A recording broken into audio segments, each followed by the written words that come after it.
지금 우리 요한계시록을 지금 공부하는데, 제가 어젯밤 좀 어디 갔다 늦게 와서 거의 1시 가까이 다시 한 말씀을 준비하고 하면서, 네 번째 설교를 마무리했는데, 오늘 제가 아침에 밤에 자면서 계속 고민을 많이 하다가 아침에 6번째 설교를 들고 다시 나왔습니다. 2번을 그냥 건너뜁니다. 서론적인 부분이기 때문에 조금 어렵고, 오늘은 좀 학문적으로 좀 이렇게 들어갔는데 좀 여러분 좀 어려울 것 같아서 2번을 건너뛰고 오늘 6번째 공부를 해보려고 합니다. 오늘은 요한계시록을 통해서 요한계시록을 어떻게 읽을 것인가, 여기 좀 초점을 두고 말씀을 좀 나누려고 합니다. 1차적으로 아마 여러분들 개인적으로 우리가 요한계시록 공부하면서 요한계시록 읽고 계신 분이 계신지 모르겠습니다만은, 그렇게 좀 우리가 이제 반응이 된다면 참 좋겠죠. 저는 여기서 말씀을 가르치고 여러분도 열심히 요한계시록 읽는다면 아마도 요한계시록 말씀이 더 좀 잘 다가오지 않을까 싶습니다. 요한계시록은요, 하나님의 어떤 구속사를 설명한다 보겠는데, 특별히 구속사 속에서 어떤 것을 설명하는가 하면, 현재 고난 당하고 있거나 어려움을 당하고 있거나 예수 그리스도 때문에 핍박을 당하거나 진리 때문에 어려움을 당한 성도, 또 예수 믿는다는 사실 때문에 어떤 여러 가지 힘든 일들이 있는데, 그런 성도들에게 위로를 주는 말씀입니다. 용기를 주고 있는 말씀이라고 볼 수 있겠습니다. 그래서 용기와 위로와 격려를 주면서 잘한다, 이렇게 박수를 치는 것이죠. 그게 요한계시록입니다. 이제 뒷부분을 좀 설명을 드렸습니다만은, 그럼에도 불구하고 또 그 이면에 또 다른 말씀이 있습니다. 그래서 여러분, 혹시라도 제가 예수 그리스도를 나의 구주와 주님을 믿고 있는데, 세상 사람들은 승승장구하는데 우리 믿는 사람들이 여러 가지 고통을 당하고 어려움을 당하고 때로는 물질적인 고통을 당하고 있는데, 그럼 예수 믿는 게 뭐야? 이런 얘기를 들을 수 있단 말이죠. 또 주변의 사람들도 열심히 예수 믿는데 뭐야, 그 결과가, 이렇게 할 수 있다는 것이죠. 바로 이런 부분에 대한 답을 제공하는 것이 요한계시록입니다. 그래서 여러분, 요한계시록 잘 들으시면 그런 문제에 대한 답을 찾을 수가 있고요.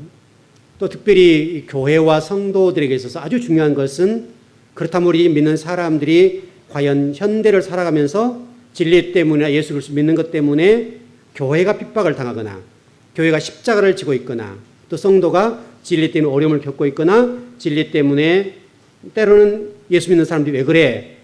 너희들 정말 세상 사람보다 이렇게 못하잖아. 이런 뭔가를 들을 수 있냐 이거죠. 지금 듣고 있냐 이거예요, 우리에게. 지금 교회가 우리가 스스로 보아도 고난을 받고 있다고 보기는 쉽지 않아 보이거든요. 그러니까 이제 교회란 얘기죠. 성도 얘기하는 거죠. 정말 성도들이 진리 때문에 핍박을 당하고 또 말씀 때문에 세상과 타협하지 않고 진리 때문에 그 길을 걸어가는데 어렵단 말이죠. 그 길을 과연 우리가 걸어가고 있냐 이거죠. 또 어떤 포기할 걸 포기하고 때로는 과감하게 끊고 하는 것들에 있어서 과연 우리는 그 부분에 관해서 예수 그리스도 믿는 자로서 그 일을 하고 있는가. 요한계시록은 분명하게 진리 때문에 고난을 당하거나 때로는 핍박을 당하거나 진리 때문에 모욕을 당하는 그 성도들에게 대해서 용기와 위로를 주는 말씀이거든요. 소망을 주는 말씀이고요. 그럼 여러분은 어떤가 보자고요. 우리는 과연 예수님 때문에 지금 고난을 당하고 진리 때문에 십자가를 지고 가는 그 일 때문에 때로는 눈물을 흘려야 되고 또 그 일 때문에 고통을 겪고 있는가, 이것을 많이 생각하셔야 됩니다. 안타깝게 현대 교회와 성도들이 고난받는 것을 좋아하지 않고 오직 물질 중심의 삶을 추구하고 있는 것은 분명한 사실 같아요. 너무나 물질이라고 하는 것이 진리의 자리에 들어와 있고 하나님의 자리에 들어와 있어서 곧 그것이 하나님이 되어버린 그런 시대에 지금 살고 있단 말이죠. 안타까운 현실입니다. 그렇다고 한다면 요한계시록의 말씀은 우리가 전혀 무관한 말씀입니다. 우리가 정말 진리 때문에 그런 길을 걷지 않고 진리 때문에 어떤 핍박과 고난을 당하지 않고 있다고 한다면 실질적으로는 요한계시록이라는 성경책이 우리와는 무관한 책입니다. 요한계시록 그런 분들을 향해서 주신 메시지니까요. 어떻습니까, 여러분? 하나님 나라나 또 진리 때문에 좌절을 경험하고 고난을 당하고 핍박을 당하고 있으신가요? 정말 그 길이 좋으냐고요. 예수님이 걸으신 그 길을 걸어가면서 너무 좋다. 그 세상의 어떤 그런 것과 비교할 수 없는 그 무엇을 우리 맛봤기 때문에 그 길을 걸으면서도 너무 행복하고 그 길을 걷는다는 사실 때문에 너무너무 좋아하는 그 단계. 그 단계에 우리 신앙이 지금 이렇게 성숙되어서 올라가 있느냐예요. 세상 사람들이 사고하고 의식하는 그 어떤 그것 때문에 우리가 울고 웃는 그런 정도의 신앙인이 아니냐. 한번 고민해 보자 이거죠.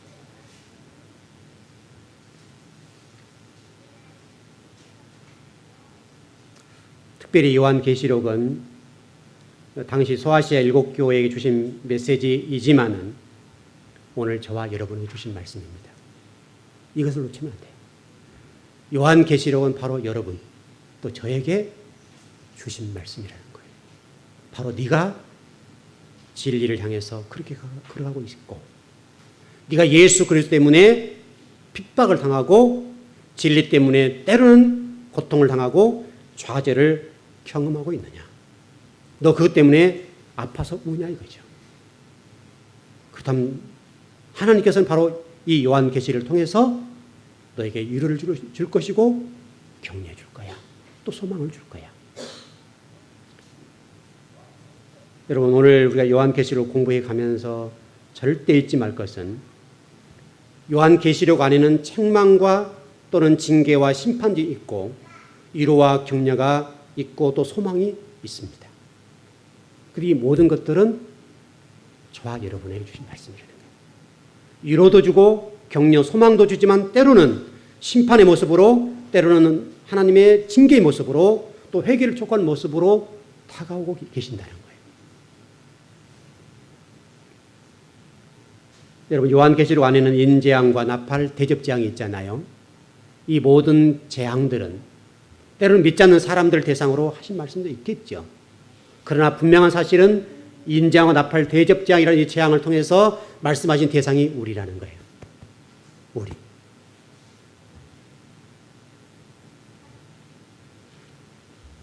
예수님을 믿고 구원을 받았습니다. 저와 여러분이. 그러면 과연 우리는 구원받은 자답게 살고 있느냐? 그걸 물어보시는 거죠. 네가 지금 이런 위로와 격려와 소망을 받을 만큼 신앙생활을 하고 있느냐? 너는 지금 그 대상이 되었느냐 이거예요. 그걸 지금 우리에게 묻고 계십니다. 바로 그 경고의 메시지를 우리에게 좀 탁 던져주는 거예요. 우리가 예수 그리스도를 믿으면 끝이 아니라 예수 그리스도를 믿었으면 영접했으면 예수님처럼 살아야 된단 말이죠. 이게 굉장히 중요해요. 예수를 영접하고 구원받은 것이 끝난 것이 아니라 예수 그리스도를 믿었으면 믿은 자답게 그 예수 그리스도 향기를 드러내고 예수님처럼 살아가는 것 그걸 보여달라는 거예요. 그래서 우리 라오디아 교회를 향해서 말씀하신 부분 있잖아요. 제발 좀 차든지 덮든지 해. 왜 뜨뜻 미지근해. 믿는 것도 아니고 안 믿는 것도 아니고 너 왜 그래? 이렇게 말씀하신단 말이에요. 그걸 바로 우리에게 말씀하시는 거예요. 네가 지금 예수를 믿는다고 한다면 좀 차든지 덮든지 네 머리는 명철하고 또 모든 문제를 결정할 때 탁탁 진리의 말씀을 정리하고 가슴은 뜨거워서 견딜 수 없는 진리를 받아들이는 데 있어서는 명석하게 또 이 머리를 통해서 이성적으로 정확하게 말씀 받아들이고 그러나 그럼에도 불구하고 가슴은 뜨거워서 견딜 수 없는 그런 성도가 되라는 거예요. 우리가 지금 예수님을 믿은 지 20년, 30년 또 10년 되었다. 그게 중요한 문제가 아니라는 거예요.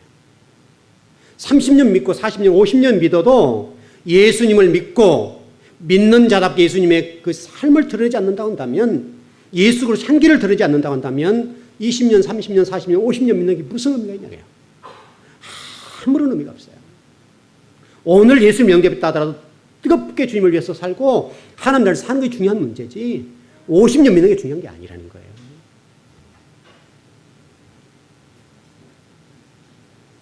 여기 지금 오늘 예배 드리신 여러분 나름대로 다 신앙생활을 좀 오래 하신 분도 계시고 우리 교회 좀 처음 오신 분도 계시는데요. 오래 믿은 것 복된 일이죠. 그러나 중요한 것은 내가 오래 믿었기 때문에 나는 구원의 모든 완성되었다 생각하지 마시고 나는 과연 정말 예수 그리스도의 삶을 살아드리고 있는가 이걸 살펴보라는 거예요. 좀 속된 표현을 좀 해볼까요? 머리가 좀 나쁜 사람 뭐라고 얘기하나요? 머리가 나쁜 사람을 돌대가리 또는 닭대가리 그러잖아요. 제가 지금 옥상에 닭을 한 16마리 키우거든요. 근데 한 마리가 이제 워낙 스트레스 받아가 그냥 15마리 한 마리를 공격하니까 스트레스 받아 죽었어요. 그래서 15마리가 됐는데 제가 가면서 참 닭대가리가 그렇게 실감이 나요. 왜 실감 난지를 아세요? 얘들이요. 제가 딱 옥상문을 열고 나가는 순간에 쫙 문 앞으로 나오거든요. 그러면 제가 이제 모이를 주잖아요. 모이를 주면 모이 그릇이 있잖아요. 그래서 이렇게 모이를 이렇게 주면 이제 뭐 밥 같은 거 갖다 주거든요. 그럼 얘들이요. 자, 문을 여는 순간에 그리 가야 될 거 아니에요. 근데 문 앞으로 다 나오는 거예요. 밖으로 나와버리는 거예요. 그러면요. 그 순간에 그 안에 있던 닭들이 먹이를 막 먹어버리는 거예요. 그러면 이 문을 못 찾아가 빙빙빙 잡아 도는 거예요. 그러면 제가 또 이제 이 빗자루 같은 걸로 몰아 넣거든요. 그러면 이제 들어가서 먹는데 양이 줄어든 거죠. 근데 매 그래, 매. 놀라운 사실은 이 닭대가리들도 계속 제가 그렇게 가르치니까 얘들이요 알아듣는 거예요. 이 닭이요 거기다 준다는 사실을 알고 제가 부르면 알아서 들어간다는 거예요. 밖으로 튀어나가지 않고. 그래서 제가 도대체 닭의 IQ가 얼마나 된가 좀 인터넷 검색을 해봤더니요. 닭의 IQ가 7이에요, 7. 닭의 IQ가 7인데 7인 IQ도 교육하니까 개선이 되더라고요. 변화가 일어난다고요. 그러면 우리가 적용을 해보자고요. 우리가 지금 신앙생활 몇십 년 했다고요. 그럼 적어도 우리가 닭대가리 아니고 돌대가리 아니라면 정말 신앙생활이 뭔지 하나님 뭔지 예수 그리스도가 뭔지 또 진리가 무엇인지를 알 거 아니에요. 적어도 우리 기본적으로는 두 자리 숫자는 다 넘잖아요. 최소 낮아도 두 자리는 되잖아요. 그 조금 남으면 뭐 세 자리 되잖아요. 두 자리 세 자리인데 한 자리보다는 훨씬 나을 거 아니에요. 그렇죠. 닭대가리 7이라니까요, 지금, IQ가. 근데 우리는 최소한, 우리가 지금 정상적인 사람으로 살아가는 데 있어서는 기본적으로 거의 90 이상은 다 될 거 아니에요. 여러분, 그렇지 않습니까? 조금 IQ 좋은 사람들은 100 몇십도 되고요. 여러분, 우리 교회에서 한 150 정도 되는 분 계시나요? 그런 분 계신 분 있겠죠? 우리 있겠죠. 적어도 우리가 IQ가 두 자리, 세 자리라고 든다면 그렇게 신앙생활 말씀을 들었다고 한다면 우리가 변화가 일어나고 뭔가 좀 딱 깨달아야 될 거 아니에요. 깨달아야. 7인 닭도요. 교육하니까 알아듣더라니까 알아들어요.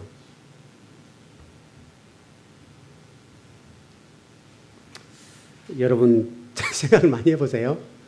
정말 생각을 많이 해보고 나는 정말 이 두 자리 숫자고 세 자리 IQ를 가지고 있는데 그렇게 말씀을 배우고 또 설교를 듣고 성경을 공부하는데 내가 변화가 일어나지 않고 성령의 인도함과 지배함이 나에게 일어나지 않는다. 그러면 이것은요. 닭보다 못한 거예요. 닭은 그 IQ 7인데도 불구하고 제가 교육하니까 걔들이 알아들어요. 그럴 때 제가 부르면요. 걔들이 알아들어요. 특히 성령님이 지금 여러분 살아계시고 여러분 예수를 영접했다고 한다면 성령 역사할 거 아니에요? 역사하실 건데 성령 역사하신다고 한다면 변화가 일어나게 돼 있다고요. 믿어지게 돼 있고 일어나게 되어 있어요. 우리가 성령 역사가 일어나고 뭐 진리가 우리 속에서 막 요동을 치고 변화가 일어나고 진리 가운데 나갈 수밖에 없는 것이 성령님이 하신단 말이죠. 내가 가기 싫어도 성령이 날 몰고 가도 어떻게 할 거예요?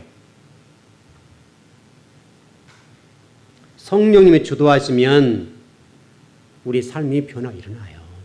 내 삶을 보면 절망스러운 상황과 어려운 상황이 있지만 성령이 나에게 말씀하신단 말이에요. 너 걱정 말어 라고 말씀하시는 음성이 들린다고요. 확신이 생긴단 말이죠.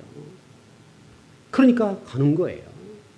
그 예수 그래서 나에게 삶 속에서 내 영혼 가운데서 평안을 주시고 염려를 떨쳐버리게 하도록 하니까 살아가는 거라고요. 인간적인 생각으로는 못하지요. 염려가 되지요.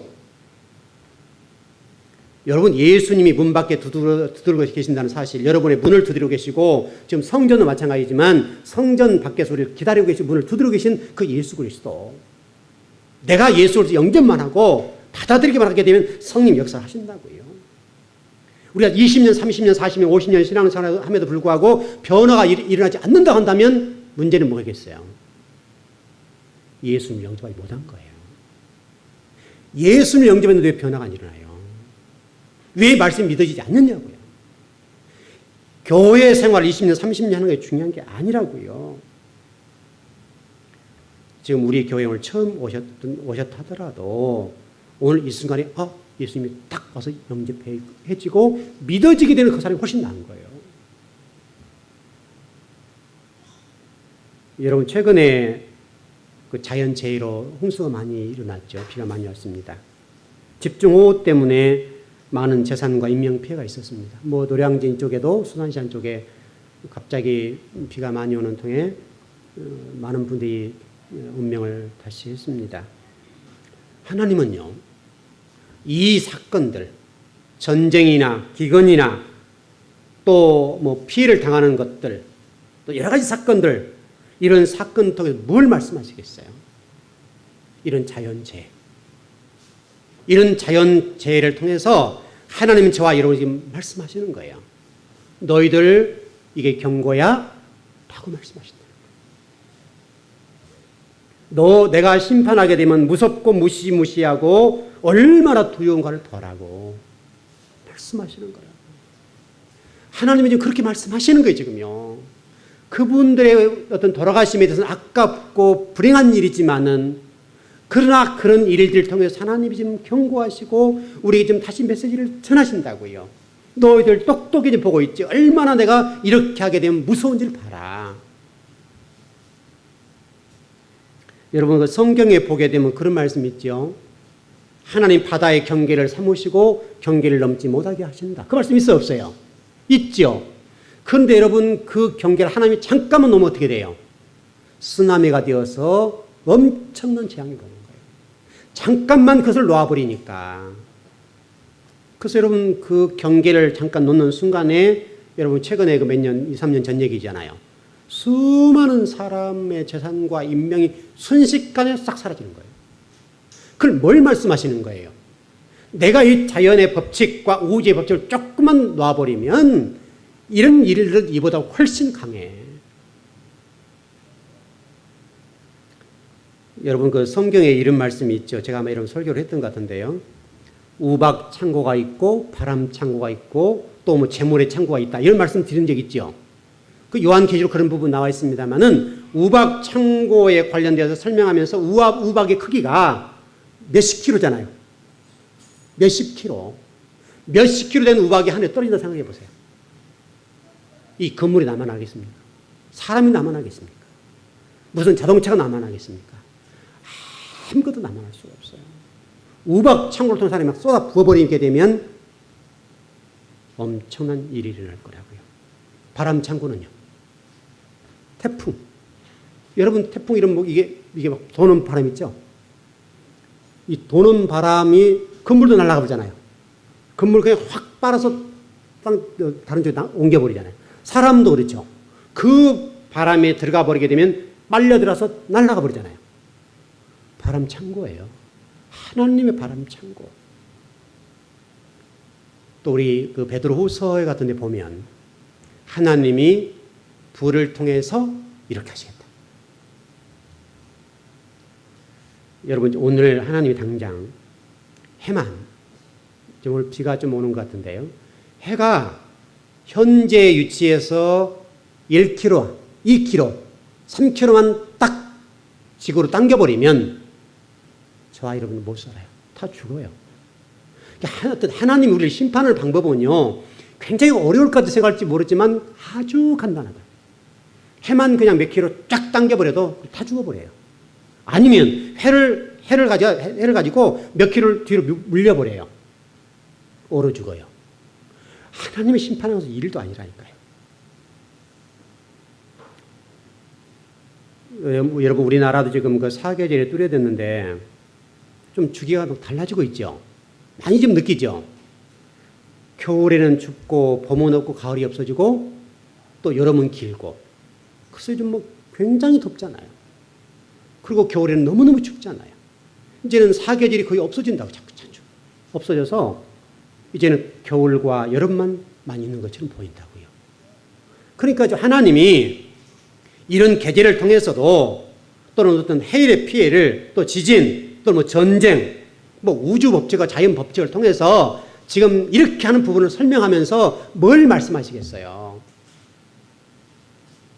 너희들 봤지? 너희들 정신 차려. 그 말이라.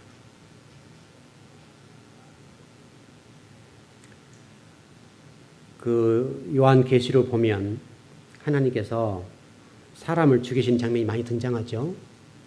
근데 하나님 앞에는 식은죽 묶이잖아요. 전쟁을 통해서 무슨 기근을 통해서 죽이시는데 그 죽일 때 보게 되면 간단하잖아요.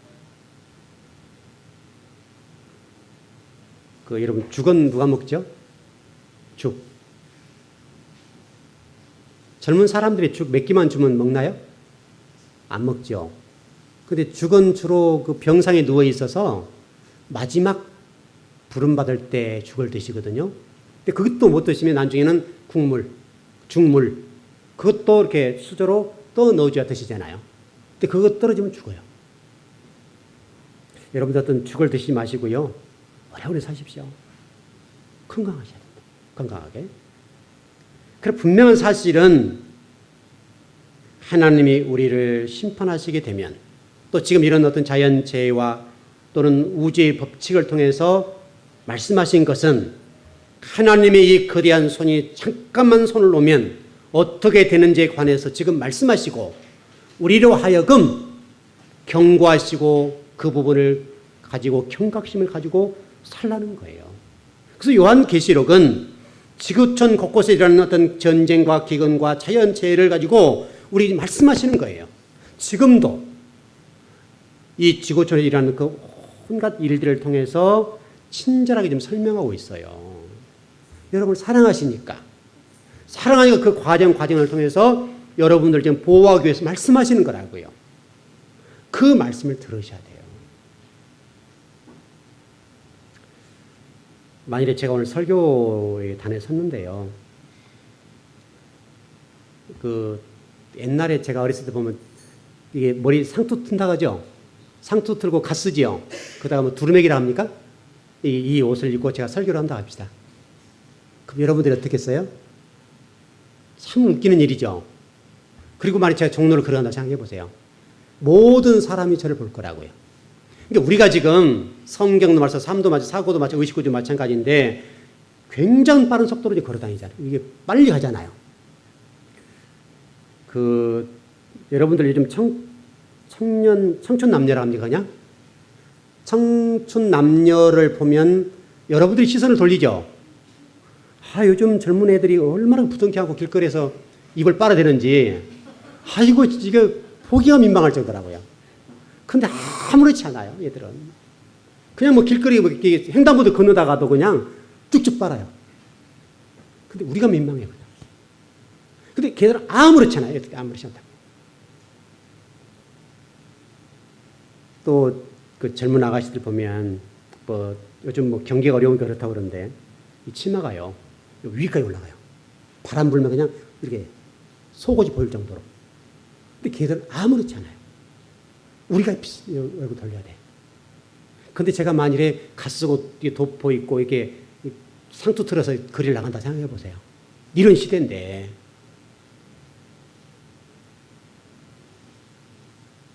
우리 같은 삶의 변화는 분명히 있어야 되겠는데,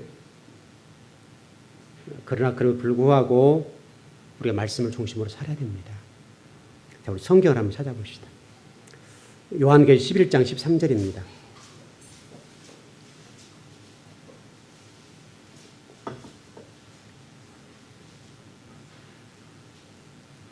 요한계시록 11장 13절입니다. 예, 시작. 그때 큰 지진이 나서 성 10분의 1이 무너지고 지진에 죽은 사람이 7천이라. 그 남은 자들이 두려워하여 영광을 하늘의 하나님께 돌리더라. 이 장면이 여섯째 지금 나팔 부는 장면이거든요. 근데 성에 몇 분의 몇이 무너졌다고요? 10분의 2분의 몇 명이 죽었어요. 7천 명이 죽었어요. 그 죽은 것을 보고 어떤 결과가 일어났어요? 구원받은 백성들이 진리로 돌아오더라, 회개하고 돌아오더라, 그 말이잖아요. 그러니까 여러분 지금 하나님 이런 재앙들을 우리 말씀하시고 좀 보여주신 것은 믿는 자들을 대상으로 돌아오라는 거죠. 돌아오라. 그걸 보면서 돌아오지 못한다면 이건 문제가 된다 이 말이죠. 성의 10분의 1이 무너지니까 7천 명이 죽었을 때 그 7천 명을 죽이는 목적이 아니라고요. 그 7천 명이 죽는 것을 보고 믿는 사람들에게 돌아오도록 하는 거예요. 돌아오도록. 지금 이런 자연재해를 통해서 말씀하신 게 뭐냐면 그 재앙들과 재해를 통해서 우리 믿는 자들에게 그걸 보고 돌아오라. 진리로 돌아오라는 거예요. 여러분은 세계 2차 세계대전과 쌍둥이 빌딩이 폭파될 때 또 남서양 아시아의 대재앙이 일어날 때 많은 사람들이 하나님께 돌아왔습니다. 정말 많이 돌아왔어요. 회개하고 돌아왔다고요. 그 사람들이 회개하고 돌아올 때 이런 생각들이 있을 거예요. 아, 이렇게 살아서 안 되겠네. 큰일 나겠네. 그리고 돌아왔어요. 여섯째 인의 나팔을 불 때 살아남은 사람들이 어떤 불인가를 한번 보십시오. 9장 20절에 21절입니다. 이 재앙이 일어날 때 어떤 결과가 나타났는가? 요한계시록 9장 20절에서 23절, 21절입니다. 회개하지 않는 불효에 관한 말씀입니다. 자, 한번 보시죠. 시작. 이 재앙에 죽지 않고 남은 사람들은 손으로 행한 이 일을 회개하지 아니하고 오히려 여러 귀신과 또는 보거나 듣거나 다니거나 하지 못하는 금은동과 목석의 우상에게 절하고 또 그 살인과 복수, 음행과 도적질을 회개하지 아니하더라. 회개하고 돌아서 할 거니에요. 그렇죠? 그런데 안 그러더라 이 말이에요. 제가 아는 분 얘기를 좀 해볼까요? 제가 아는 어떤 분이 열심히 자수성가를 하셨어요. 그런데 일찍 돌아가셨어요. 그러니까 일찍 돌아가신 그 친구가 그걸 봤어요. 근데 그 사실을 본 친구가 인생을 어떻게 사는 줄 아세요? 내 친구 저렇게 고생하다 죽었으니 나도 이제는 열심히 놀다 죽어야 되겠다. 그래서 일하지 않았어요. 있는 돈 까먹었어요. 그리고 화토 치고 또 뭐 온갖 나쁜 짓 다 하다가 금방 죽었어요. 여러분 그 친구의 죽음을 보면서 아, 저 친구 보니 이렇게 살면 안 되겠네. 그리고 돌아서서 교회 오면 더 좋을 것이고 설령 신앙생활 하지 않는다 하더라도 아, 인생 이렇게 살면 안 되겠네 하고 돌아서야 되는 것이 사람이잖아요. 근데 반대로 그 모습을 보고 화토 치고 온갖 나쁜 짓 하다가 금방 죽었어요. 우리 사람들이 이러더라고요. 여러분들은 이런 자연재해를 통해서 또 우주 법칙과 이런 자연 법칙을 통해서 어려운 일을 겪는 걸 보면서 선한 쪽으로 변하길 바랍니다. 여러분 그게 사람 아닙니까? 여러분 그 신앙생활 잘하신 분들은 벼락소리만 들어도 내가 뭐 잘못한 일이 있나 이렇게 하잖아요. 여러분 그게 신자답고 그게 성도답다니까요. 길거리에 가다가 돌부리에 부딪히기만 해도 주님 그런 것이 사람 아니에요.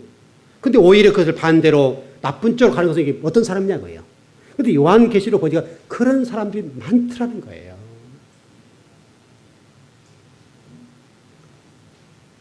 우리 그 요한계시록 2장 3절에 보면 7 교회에 관한 칭찬과 책망이 나오죠. 그 여러분 저와 여러분이 하신 말씀입니다.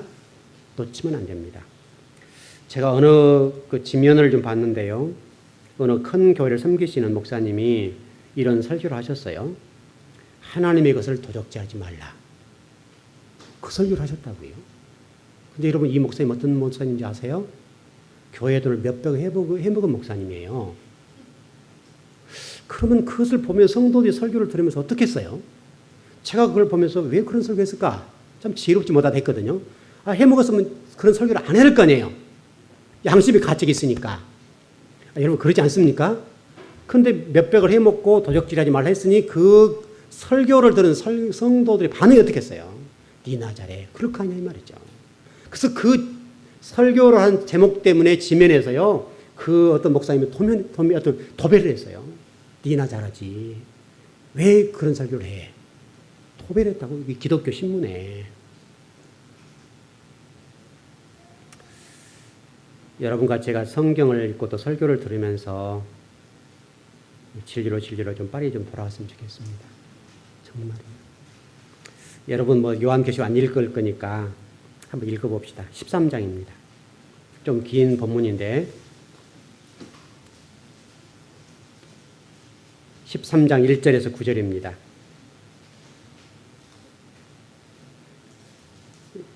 유심히 잘 보세요. 뭘 여기서 배워야 되는 걸 보시라고요. 13장 1절에서 9절입니다. 자, 시작.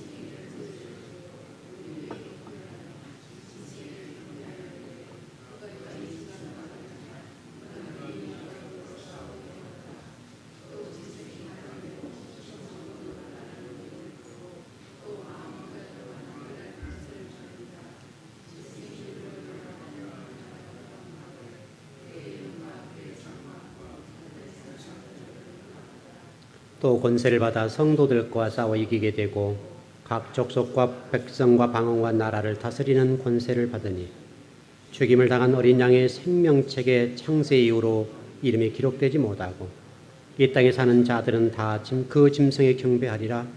누구든지 귀 있거든 들을지니라. 아멘.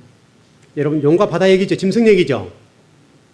짐승 이게 보니까 머리가 일곱이고 뿔이 열이고 복잡하죠. 여러분들은 뿔이 10개든지 얼굴이 7개든지 그런 거 신경 쓰지 마세요. 그건 냅둬요. 그냥 놔두고 중요한 것은 여기서 지금 큰 동물이 엄청난 동물이 있다. 이 정도를 일단 이해하고 하나님이 지금 여기에서 우리에게 말씀하는 걸 보면 이런 거예요. 이게 지금 실질적으로 다니엘 7장의 말씀이거든요. 다니엘 7장의 말씀인데 짐승의 복합체를 설명하면서 아주 재미있는 것은 이 짐승들이 무엇을 흉내내는가. 그걸 여러분이 놓쳐보면 안 돼요. 뭘 흉내냈습니까? 여기서 예수 그리스도를 흉내내더라. 그렇게 돼 있죠. 13장에서 이런 짐승들이요 예수 그리스도를 흉내내기 시작해요. 여러분 우리나라도 이단들이 참 많은데요. 이단들이 주로 자기가 누구라고 그래요? 예수님이라 그러죠. 재림주라 그러죠. 꼭 예수를 흉내낸다니까요. 여러분 사단들이 꼭 그런다니까요. 그러니까 여러분 예수님은 한 분밖에 안 계세요. 13절 14절에 보니까 큰 이적을 행하되 심지어 사람들 앞에서 불이 하늘로부터 땅에 내려 오게 하고 짐승 앞에서 받은 바 이적을 행함으로 땅에 거하는 자들 미혹하며 땅에 거하는 자들에게 이르기를 칼에 상하였다가 살아난 짐승을 위하여 우상을 만들라 하더라. 교회들 모습 속에도 이런 모습이 있다니까요. 은사 집회, 지금 한국 교회가 지금 은사 집회 같은 거 굉장히 많이 하잖아요.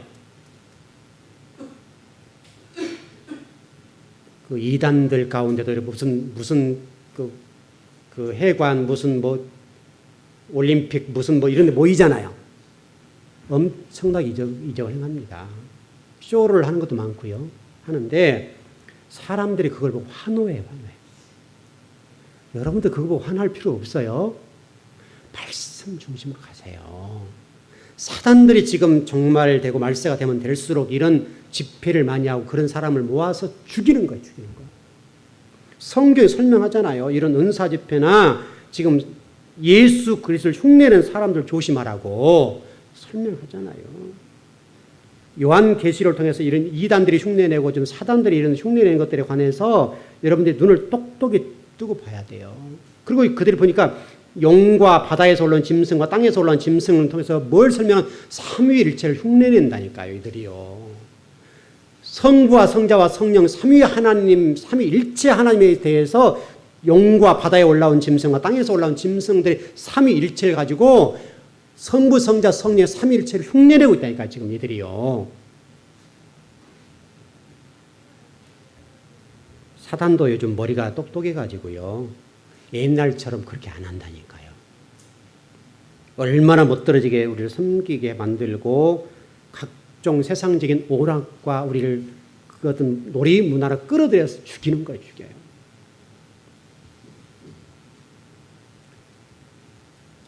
가짜가 진짜보다 더 진짜 같잖아요. 여러분 정말 영적으로 껴있어야 되고 거짓 교사 가르침과 신비 이런 것들요 조심하셔야 됩니다. 조심하셔야 돼요. 그래 잘못 걸리면 죽어요.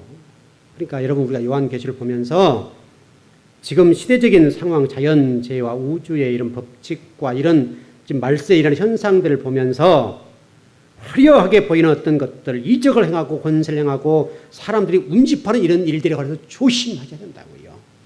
또 이런 자연재해를 통해서 하나님이 우리 경고 메시지를 주는 것들을 유심히 보면서 우리 자신을 돌아봐야 된다. 돌아봐야 돼요. 나는 정말 진리로 바르게 가고 있는가? 나는 말씀 중심으로 말씀의 길을 따라서 걸어가고 있는가? 하나님 말씀이 길이라고 그랬잖아요. 길. 그 길을 따라 걸어가는 것에 관해서 잘 보셔야 된다고요. 자, 결론을 정리하겠습니다. 여러분들 정신을 바짝 차리십시오. 정말 정신을 바짝 차리시고요. 신자이고 하나님의 자녀라고 한다면 분명히 하나님의 자녀다움 증거가 있을 겁니다. 고난을 받다든지 때로는 어려움을 겪는다든지 진리 때문에 잠을 못 잔다든지 하나님의 교회를 생각하면서 고민한다든지 분명히 무슨 그런 것이 나타날 거예요. 내가 말씀을 살지 못한 것 때문에 가슴을 치는 일이 있을 것이에요. 만일 그런 것들이 일어나지 않는다고 한다면 나에게 문제가 있는 거예요. 지금 정말 똑바로 하나님 길을 걸어가지 못하고 있다는 증거라고요. 우리 스스로 오늘 다시 한번 바라보면서 나는 정말 과연 참다운 그리스도인이고 예수 그리스도의 제자다운 삶을 살고 있는가에 관해서 고민하고 생각하고 만일 그런 것들이 없다고 한다면 여러분 기도하시고 돌아서십시오. 여러분 그것이 살 길입니다. 어떻게 보면 이런 것들이 오늘 우리에게 마지막 메시지일 수도 있어요. 이것을 듣지 않는 경우는 엄청난 어려움이 있을 겁니다. 그 어려움들을 보면서 여러분의 길을 반성하고 내가 지금 가고 있는 길이 바르게 가고 있는가에 관해서 반듯하게 보고 그 길이 반듯하지 않는다면 돌아서면 돼요. 그러면 살아요. 오늘 이 시간까지 돌아서면 돼요. 어제의 삶은 중요하지 않아요. 오늘부터 그렇게 살면 여러분의 희망이 있고 소망이 있습니다. 힘들고 어렵고 고통스러운 부분이 있다 할지라도 여러분 진리 말씀 붙잡으십시오. 주님이 여러분 품어주시고 안아주시고 위로해 주실 것이고 세상 속에서 온갖 근심, 걱정 모든 것들이 있겠지만은 주님 붙잡고 걸어가십시오. 거기에 소망이 있습니다. 자, 기도하겠습니다.